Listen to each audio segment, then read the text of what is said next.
So today we're going to be talking about the modern tree of life, connecting ancestral spirituality to New Age philosophy through the three Abrahamic faiths. So first, a few reflections. A theologian spent 40 years writing the definitive ultimate book on the nature of God. He used flawless logic, impeccable grammar, and centuries of philosophy to explain exactly how the human soul connects to the infinite. It was a masterpiece of human intellect. On the day it was published, he took a walk on the beach to celebrate. There he saw a little child running back and forth from the ocean, scooping up a tiny seashell full of water and dumping it into a small hole in the sand. Amused, the theologian walked over and asked, "What are you doing, little one?" The child looked up earnestly and said, "I am going to empty the entire ocean into this hole." The theologian laughed. "My dear child, that is impossible. The ocean is vast and infinite, and your hole and seashell are so tiny. You could never fit the sea in there." The child stood up, dropped the seashell, looked the theologian in the eye, and said, "And yet you think you can fit the fullness of God into the pages of your book?" Before the theologian could speak, the child vanished, leaving him alone with the sound of the infinite waves. A famously arrogant philosopher dies and stands before God, hoping to prove he is on the same intellectual level as the divine. The philosopher says, "Lord, I have spent my entire life studying the complex relation between humanity. I have spent my entire life studying the complex relation between humanity and divinity. I have finally deduced your exact nature, your grand design, and the meaning of existence." God looks intrigued. Impressive. Impressive. "Tell me then, what am I?" The philosopher launches into a brilliant 3-hour lecture filled with complex metaphysics, as existential theory, and lofty vocabulary. When he finally finishes, he wipes his brow and looks up proudly. "So what do you think?" God blinks, smiles warmly, and says, "It's a very bold theory. Do you want me to show you what I actually am, or would you prefer to keep talking to our eternal shadow?" An evolutionary biologist published a brilliant paper mapping the trajectory of human consciousness. He argued that evolution isn't random, it's a ladder of increasing awareness from single cells to instinctual animals to self-aware humans. He proudly claimed, "We are tracking the data. In a few 100,000 years, humanity will evolve into a race of supreme, omniscient, and omnipotent beings. We will become our own light, shining brighter than all the stars in the heavens." That night, he found himself walking through a cosmic landscape, standing before God. The biologist, eager to share his excitement, said, "Lord, I figured it out. We are going to become just like you. We will make our homes alongside yours at the top." God smiled warmly and gestured to the absolute around them. "I know. Who do you think is standing at the top of the mountain, beckoning you to rise?" The biologist paused. "So you meant for us to be your equals?" God whispered, "Evolution is just the journey of my love, finding its way back home. You were meant to be whatever love you salvaged from the universe." The mystical Kabbalah has been used for centuries to accord our understanding of the divine effluence moving around us, the Spirit of God. It owes its birth to ancient Egypt, its primary maturation to Judaism, its refinement to Hermeticism, and its perfection to Thelema. The Kabbalah is more commonly known as the Tree of Life, yes, the very same that granted us immortality in the Garden of Eden. However, no, the tree is a metaphysical construct. It's made up of 11 spheres or emanations of God, one of which is hidden. God is said to rain down their presence into material existence from the highest sphere to the lowest sphere, across 3 specific realizations before touching the top sphere. These are Ein Sof, and Ein Sof Aur. That translates to nothingness, infinity, and infinite light, lux infinitum. It is said that we arrived on this plane the same way God did, as we are products of their being and ultimate reality.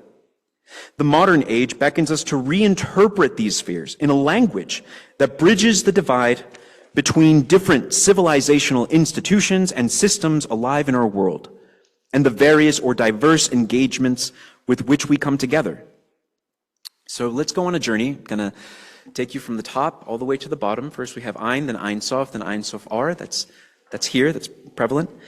The first sphere at the very top is known as the crown in Jewish mysticism. Here, we're going to identify each one according to something that you would understand in the modern tongue. So, top down, we look at sovereignty and dominion first, where we rule over heaven and hell, infinite bliss and infinite suffering. Here we know we are completely unique and entirely entitled to all that which our own existence, experience, and expression have afforded us within the greater context of an ever-present benevolent God. Then we come down to innovation and evolution, where we find out how to propagate that of which we are and have always been across the infinite, eternal, and absolute.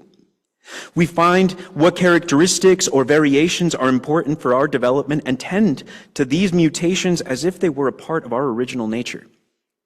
We come down yet again and we reach politics and government. Here we establish law and order. We determine what possibilities, actualities, and realities must always remain between us and the other so that we fulfill our potential across all our incarnations. We accord rules of conduct, bills of rights, and the aims of collective progress. Then the hidden sphere beneath, which we're currently in, religion and spirituality, which really just boils down to mysticism and transcendence. The sphere pushes us to relate all possible spiritual paths and grant ourselves a means of fulfilling our life's purpose through complete and transcendent connection to the other. We come down then to another sphere. After the great mystery has been revealed in all its glory, we convene on business and economics. We make money. The sphere compels us to distinguish between the different goods and services available in our marketplace of ideas. We choose a professional path and move with others to build collective wealth. Then comes administration and execution, where we determine the most efficient and effective way of realizing our goals within what can only be described as an assembly of powers. We discover the means of streamlining our intentions and carrying them out in a sophisticated and elegant system that serves as an extension of our persons.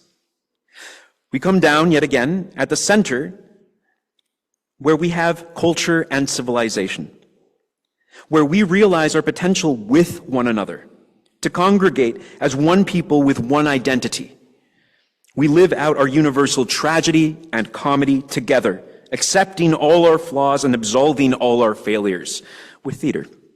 We realize in silence and stillness, in the silence and stillness of our embrace, that we are men. Below our sun is aesthetics and ethics, where we define the objective, transcendental value of the universe and the relations that must always be preserved for us to live, nay, thrive, individually and collectively. We generate art and find unique representations for all the stirrings of our reason, mind, body, spirit, and soul.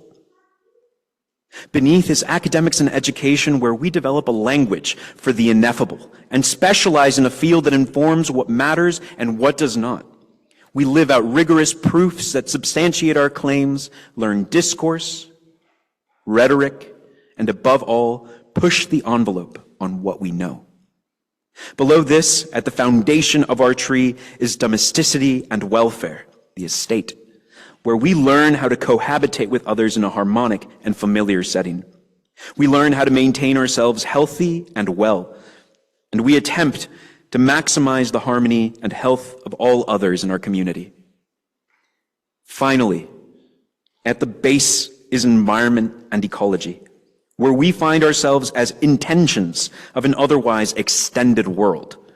We learn to see God in everything and everyone around us, learn our place within the great cosmic web, and work to build a life that works for everyone and everything. We bleed, sweat, and cry together. to sew a tapestry that beckons the majesty of light, love, and life. We come down to earth. That's the tree. Our way back up is a sojourn of our immortal soul from environment and ecology, earth. We can think of the attainment of each sphere as the consecration of timeless architectural marvels. On earth, we build a garden. On the moon, we build an estate. On Mercury, we build an academy. On Venus, we build a museum. On the sun, we build a theater. On Mars, we build a bureau. On Jupiter, we build an enterprise. On Neptune, we build a sanctum. On Saturn, we build a parliament. On Uranus, we build an institute. On Pluto, we build a palace. Being royal descendants of the stars, we gracefully station the wind-swept stardust of our ancestral spirituality to the new age wisdom our posterity secured for us, and take a step into providential paradise here and now, forever and always. If I leave you nothing more than 3 key insights, they're these. Life has an end. Life has a soul. And life has a way. Nothing happens by accident. We are all products of higher level orders, and we are destined to attain the supreme, the infinite, the eternal, and the absolute. To rule over heaven and hell on our thrones at the center of our being and reality, the proverbial seat of our soul. Now, one final reflection. A king decides to hold a contest to find the wisest person in his kingdom. He gathers all the priests, philosophers, and scholars and presents them with a simple challenge. Tell me something that is true in all times, all places, and in every possible situation, and I shall grant you all of my kingdom. Very Willy Wonka. Many tried and failed. One man said, "Love conquers all," but the king countered that in times of war, love is often lost. Another said, "Everything must come to an end," but the king argued that in the realm of mathematics and concepts, some things are infinite. Finally, a humble commoner with no specific office or role in the kingdom approached the throne. He bowed low and handed the king a platinum ring with an inscription on the inside, perfectly tailored to the king's finger. The king took it, read the engraving, and was flushed with heartfelt elation and complete liberation. He stood up, placed the ring on his finger, and declared the contest over. The commoner had won. As for the inscription, it read, "This too shall pass."